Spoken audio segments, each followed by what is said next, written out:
దాని మీద నేను కామెంట్ చేసేది ఏం లేదు. జగన్మోహన్ రెడ్డి గారు ముఖ్యమంత్రి గారు, ఎవరు గెలుస్తారనుకున్న దగ్గర తాను గెలిచే అభ్యర్థులని నిలుపుకోవటం అనేది సహజం. ఫర్ ఎగ్జాంపుల్ ఇక్కడ అనిల్ కుమార్ యాదవ్ కాదు, జగన్మోహన్ రెడ్డి గారు ఇంకొకటి నిర్ణయిస్తారు. ఎస్, ఎందుకంటే ఆయన ముఖ్యమంత్రి కావాలి ఫస్ట్.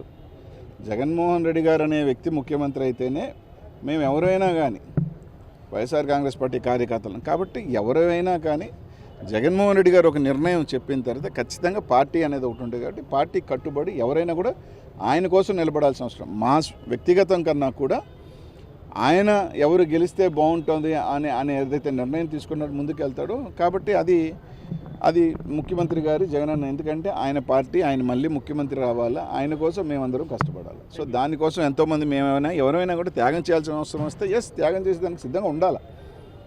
దాంట్లో ఎటువంటి ఇది లేదు. సో ఖచ్చితంగా దానికి సంబంధించి ఆయనకి ఏం కారణాలు ఉన్నాయో నాకు తెలియదు, నేను కామెంట్ చేయను. కానీ బట్ ఓవరాల్గా కొన్ని మార్పులు జరిగితే మంచిది అని ముఖ్యమంత్రి గారు భావిస్తే ఖచ్చితంగా, ఎందుకంటే మంచి అయినా చెడైనా ఏ నిర్ణయం అయినా ఒక మంచిగా ఆలోచన చేసి పార్టీ బాగుండాలా, అందరూ బాగుండాలా ఆలోచన చేసే పెద్ద తండ్రిగా జగన్మోహన్ రెడ్డి గారు స్థానంలో ఉన్నప్పుడు ఖచ్చితంగా ఆయన ఒక నిర్ణయం తీసుకుంటారు. అందరం కూడా కట్టుబడి ఉంటారు దాని నుంచి. Please subscribe .news.